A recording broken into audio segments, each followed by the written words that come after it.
بسم اللہ الرحمن الرحیم۔ السلام علیکم ناظرین۔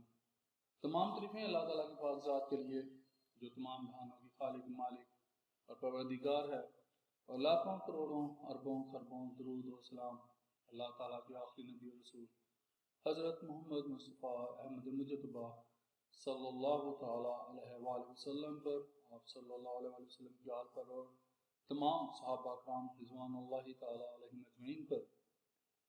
ناظرین، جو آج سپریم کورٹ میں بحث ہوئی، جس کے سلسلے میں ایک اپلیکیشن بھی دائر کی گئی تھی، اس کی سماعت ہوئی، وہ ہے supreme court practice and procedure bill 2023۔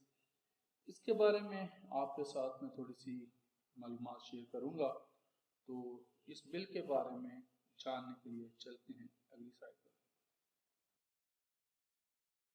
ناظرین، supreme court practice and procedure bill 2023 Pakistan کی پارلیمنٹ نے 10 اپریل 2023 کو جو تھا اسے منظور کیا تھا۔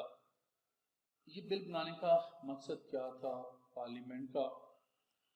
ناظرین، یہ بل پارلیمنٹ نے اس لیے بنایا کیونکہ یہ بل سپریم کورٹ کے طریقہ کار اور کاروائی کو منظم کرتا ہے، اور اس بل کے تحت جو ہے چیف جسٹس آف پاکستان کے اس کو نوٹس لینے اور بینچوں کی تشکیل کے جو اختیارات ہیں ان کو محدود کیا جائے گا، اس لیے یہ بل بنائے گا۔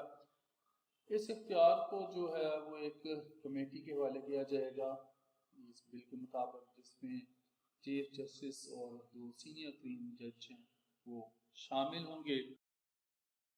بل بننے کے بعد ہوا کیا ہے، اب ہم لوگ اس کے بارے میں بات کرتے ہیں۔ ناظرین، اس بل کی منظوری کے بعد سپریم کورٹ میں از کو نوٹس لینے اور بینچوں کی تشکیل کے جو اختیارات تھے ان کے بارے میں ایک بحث چھڑکی ہے۔ کچھ لوگوں کا خیال ہے کہ یہ بل چیف جسٹس کے جو اختیارات ہیں ان کو محدود کرتا ہے اور اس سے عدالت کی جو آزادی ہے اس پر اثر پڑتا ہے۔ دوسروں کا خیال ہے کہ یہ بل عدالت کی کارکردگی کو بہتر بنانے میں مدد کرے گا۔ تو اس بل کے جو اہم نکات ہیں میں آپ لوگوں کے وہ ساتھ وہ شیئر کرنا چاہتا ہوں۔ چیف جسٹس آف پاکستان کو اب از خود نوٹس لینے یا بینچوں کی تشکیل کرنے کا جو اختیار ہے وہ نہیں ہوگا۔ یہ اختیار ایک کمیٹی کے حوالے کیا جائے گا جس میں چیف جسٹس اور 2 سینئر جج شامل ہوں گے، جیسا کہ میں نے پہلے آپ کو بتایا پچھلی سلائیڈ پر۔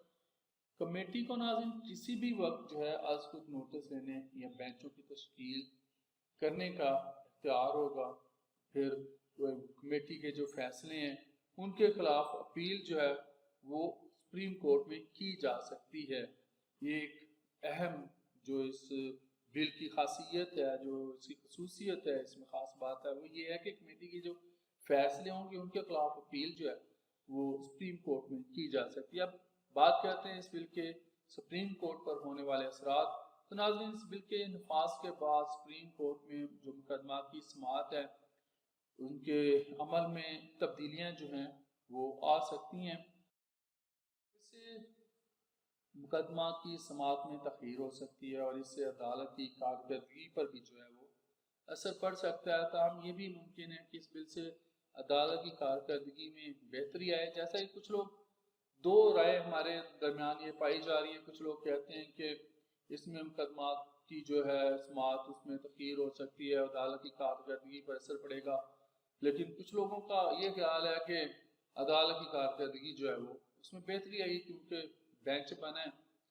تو اس بل کی جو منظوری کے بعد سپریم کورٹ نے اس پر جو عمل درآمد ہے وہ کرنے سے روکنے کے لیے ایک عبوری حکم جاری کیا ہے۔